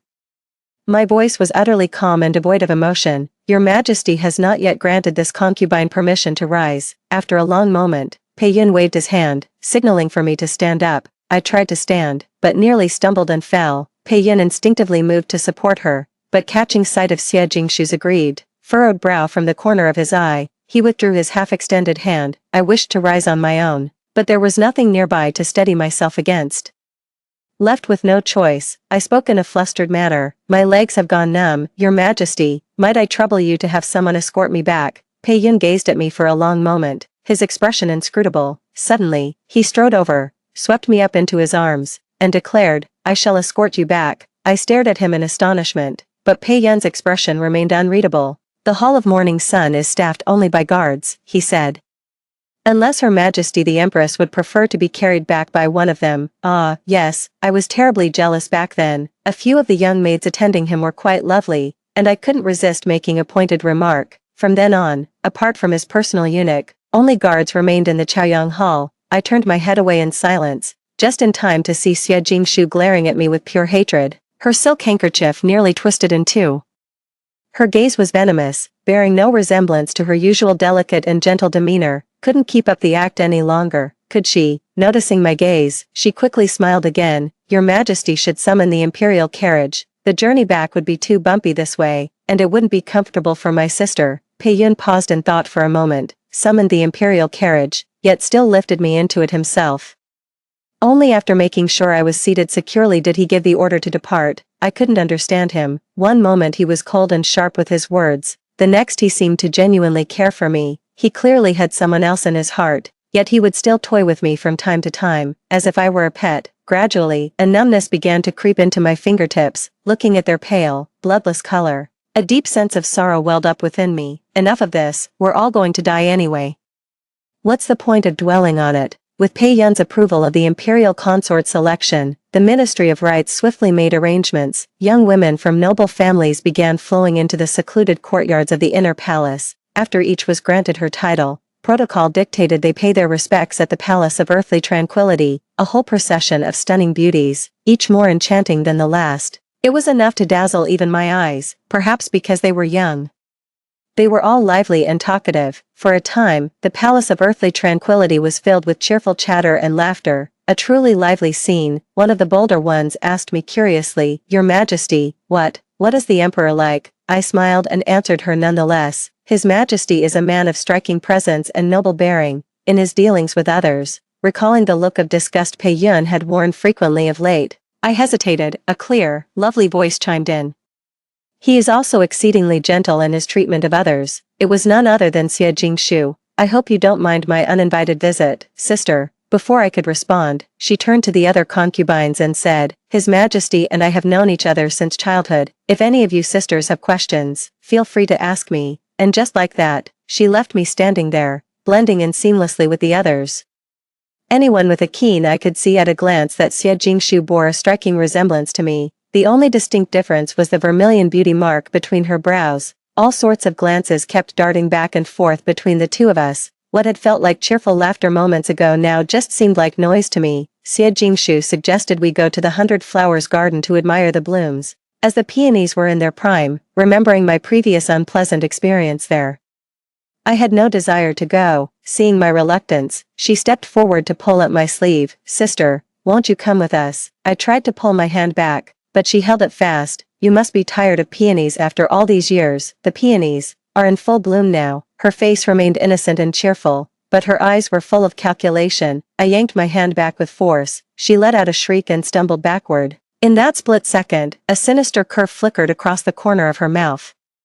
A sense of dread washed over me. I hastily reached out to grab her, but my hand closed on empty air. I simply wasn't strong enough to make her fall. She did it on purpose. Xie Jingshu clutched her stomach, her face contorted in pain, throwing the entire hall into immediate chaos. I signaled for Nianxia to summon the imperial physician. The physician arrived promptly, followed shortly by a livid Pei Yun. I rose to my feet. Your humble consort pays respects to your majas. Before I could finish, a slap struck my face. Pei Yun struck with brutal force, knocking me to the ground with a single blow. A sudden hush fell over the hall, and the newly arrived concubines held their breath. Pei Yun stepped forward and grabbed me by the collar. You vicious woman, if anything happens to Shu'er or the child in her womb, I will have your entire Su clan executed, down to the 9th generation. A child, Xie Jingshu is with child, ha, using her own unborn child as a wager to frame me.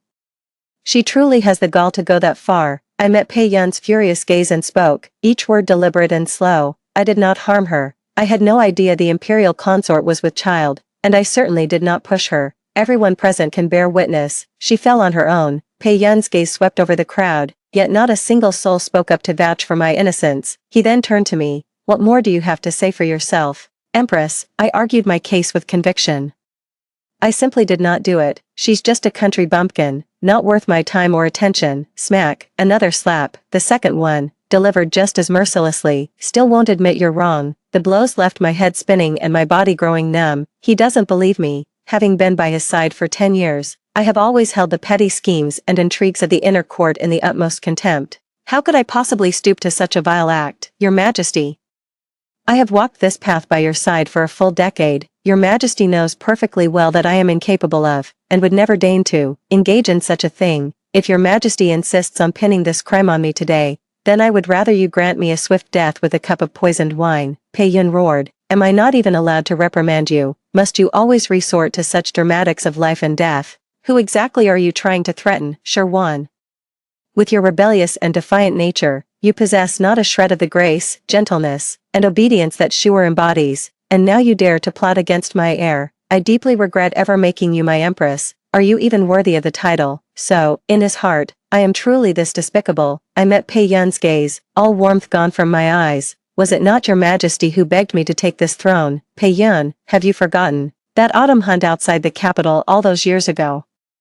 The moment you laid eyes on me, you spurred your horse to cut me off, declaring you would have me for your wife. It was you who pleaded for my hand. It was you who begged me to be your empress. At the coronation ceremony, it was you who declared that your very life's purpose was to marry me. Pei Yun was at a loss for words, and when he spoke again, it was haltingly. That was because you saw me as nothing but a substitute for Xie Jingshu. But the words died on his lips.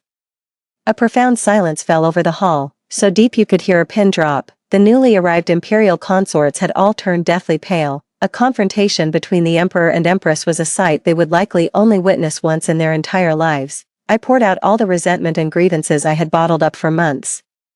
In that moment, Any concern for dignity was long forgotten. The man before me is no longer the unfavored prince of yesteryear, nor the foolish boy who chased after me, begging for my hand. The setting remains, but the people have changed. We are no longer who we once were, yet, until today, a few scattered hopes still lingered in my heart. Now, at this very moment, those final threads of hope have been severed. It felt as if 1,000 silver needles were piercing my heart, over and over again.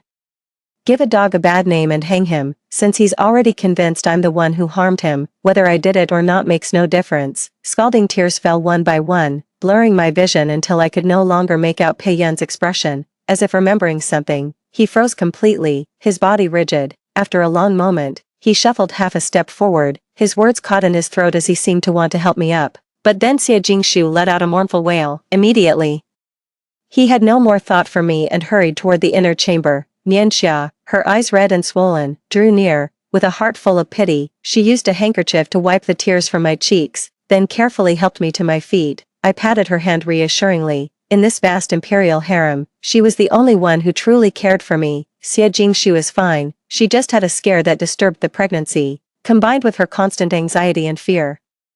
The fetal condition is unstable and she requires complete rest. Upon hearing anxiety and fear, Pei Yun fixed his gaze intently on me. In the harem, she lacks for nothing: fine clothes, rich food, every luxury. What, besides me, could possibly cause such anxiety and fear in a favored consort like her? Pei Yun had me placed under house arrest on charges of defying the sovereign and showing disrespect before the throne. I remained alone in the frigid, desolate cold palace for a full 3 months.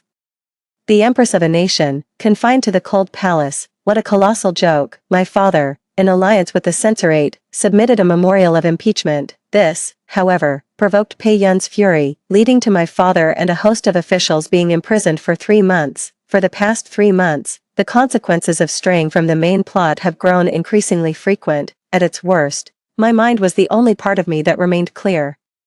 I often dream of the days I spent with Pei Yun in the past. The path to the throne was arduous, but we supported each other through it, finding joy even in the face of immense challenges. I took a poisoned sword for him, and with tears streaming down his face, he vowed, if only you recover, I would give up my claim to the throne. After his ascension, there were indeed moments of unwavering love and trust between us. In winter, we would huddle by the hearth in the cunning palace for warmth, with cats purring and rubbing against our feet in the cozy room. Or in spring, when peonies bloomed across the garden, Pei Yun would personally pick a flower and tuck it into my hair. At the banquet, Pei Yun attended to my every need with the utmost care. The wives of all the officials looked on with eyes full of envy. The first half of the dream is always blissful and perfect, but then the scene shifts, and I see Pei Yun and Xie Jingshu nestle together. Xie Jingshu leans against his chest, wearing a triumphant, gloating expression. With a sinister look, Pei Yun declares, "Sure is the one I am destined to marry in this life. You are nothing but a stand-in." Every time this happens, I jolt awake, only to find myself completely paralyzed. At first, I was terrified I was about to die, but as it happened more and more, I simply grew accustomed to it. After I was released from the cold palace, Pei Yun still confined me to the cunning palace. I was forbidden to take a single step outside. No one was allowed in or out of the cunning palace, not even a cat. I heard that Xie Jingshu hasn't left Yaohua Palace for quite some time. She must be afraid I'll devise some new scheme to harm her child. Several months passed in the blink of an eye, and Xie Jingshu gave birth to a son. Pei Yun was overjoyed. He bestowed rewards upon every palace in the imperial city, except for cunning palace. My house arrest was merely lifted, yet, I still had no desire to venture out. Being confined to the palace of earthly tranquility, surprisingly, suited me just fine. With neither Xie Jingshu nor Pei Yun constantly underfoot, I spent my days amusing myself with the cats and dogs, and actually managed to put on a bit of weight. Aren't you the picture of contentment? Pei Yun's voice, dripping with barely contained fury, came from behind me. I let the cat in my arms go free and greeted him. Over the past few months, Pei Yun would occasionally come by to sit with me. But every time, after just a few words, I would manage to upset him and he'd leave. The two of us sat in silence for a long while before Pei Yun slowly began to speak. Sherwan, please, stop making a scene. We have 10 years of shared history. My feelings for you remain. I don't want us to end up like this. As long as you leave Shu'er alone, you will remain the Empress of Dayuan. Making a scene. 10 years of history. Where was that decade of affection when you slapped me across the face in front of everyone? Where was his regard for our past when he left me to rot in the cold palace for 3 months? Where was his mercy when he threw my elderly father into prison for 3 months? And now you dare speak to me of affection. When have I ever coveted the title of empress? I only helped him seize the throne because it was his own heart's desire. All I ever sought was a heart of pure, childlike sincerity. I lowered my gaze, silent, and turned my head away, unwilling to even look at him. Pei-yun lost his patience. Do you truly wish to avoid seeing us, to avoid speaking with us so much? We have already humbled ourselves before you. Can you not meet us halfway? After a long moment, I sighed. Your Majesty, do you truly believe we can ever return to how we once were? Ever since you brought Xie Jingshu back to the palace, a chasm has lain between us, one you yourself carved. Moreover, she is the one who truly holds your heart. Why then do you trouble yourself to waste your time here with me, your humble consort? So, even as the Empress of Dayuan, I'm just a shield for her, aren't I? Pei-yun's face darkened. He stared at me for a long moment before turning and storming off. Watching his retreating figure once more, not a single ripple of emotion stirred within my heart. Your Majesty, it is time for the meal. Nianxia spoke cautiously. Afraid that I might be upset by Pei-yun's influence, I offered her a faint smile, and only then did she seem to relax. Lately, I've lost all sense of taste, faced with dish after exquisite dish. It was like chewing on wax. Over time, I lost all interest in meals and became solely devoted to amusing the cat each day. The system had previously prompted me to find a way out of the cunning palace to advance the plot, yet I remained unmoved. It was likely frustrated by my lack of initiative and hasn't made an appearance for a long time. By decree of Pei-yun, the son of Xie Jingshu was named Crown Prince. Once again, I, the Empress, became the subject of common gossip. My father intended to rally the court officials and protest once more, but I stopped him. I know Pei-yun's temperament.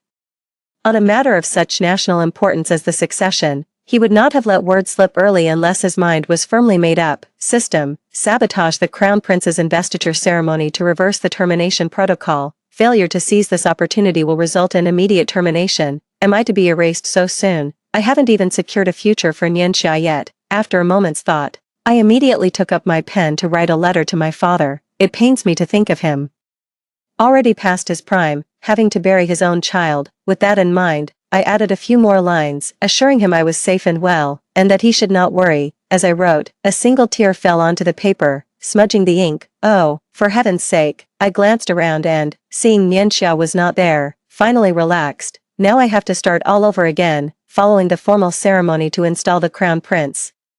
Protocol dictated that he would proceed to the emperor's private chambers to receive congratulations from the imperial consorts. I put on the empress's ceremonial robes and had Nianxia attend to my hair and makeup. Staring at my reflection in the mirror, I felt a little dazed. It had been so long since I last bothered with my appearance. Your Highness, even if you refuse to go today, what can His Majesty truly do about it? Why grant such a vile person the honor of your presence?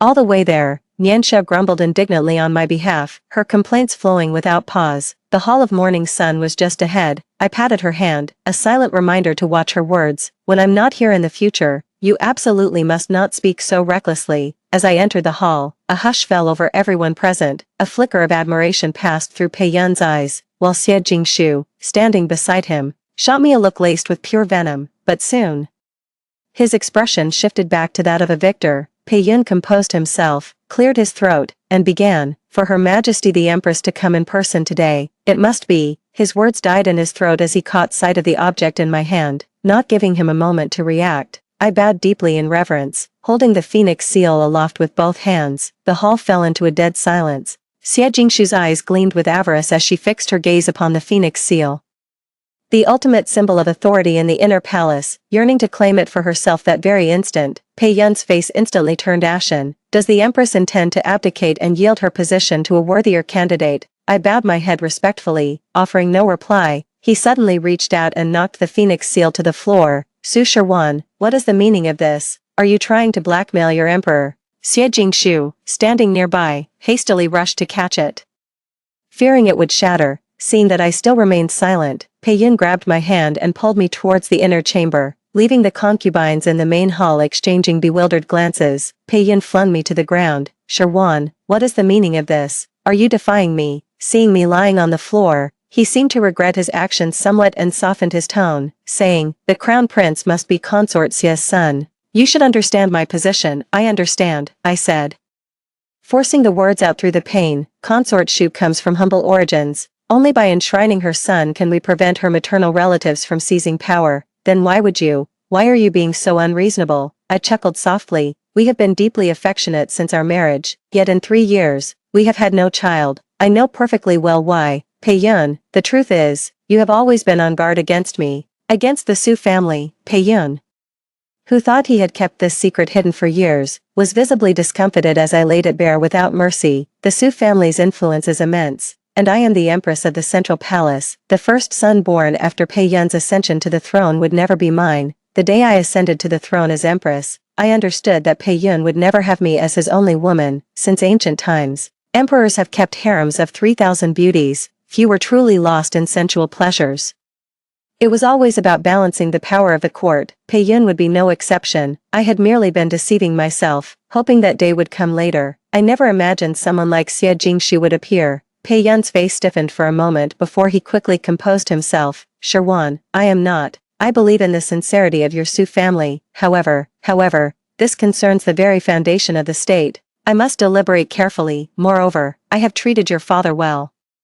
And for these 10 years, my feelings for you have been genuine, although, it is true that in the past, I saw you as a substitute. When I found Jingshu again, I was overjoyed, but as time passed, I realized. He hesitated for a moment, then continued, I realized a place for you had long since taken root in my heart. After 10 years by my side, I've long since fallen for you. Sherwan, this confession, straight from the heart, should have moved me to tears, but here and now, after so many trials, my heart is as calm as still water. How can a heart so small hold two people at once? His so-called love was nothing more than an attempt to assuage his own sliver of guilt. I used to be able to lie to myself, but I can't do that anymore. A coppery, metallic taste rose in my throat, and I fought hard to suppress it. Seeing that I remained silent, Pei-yun grew somewhat flustered. He half knelt before me, drew me into his embrace, and explained.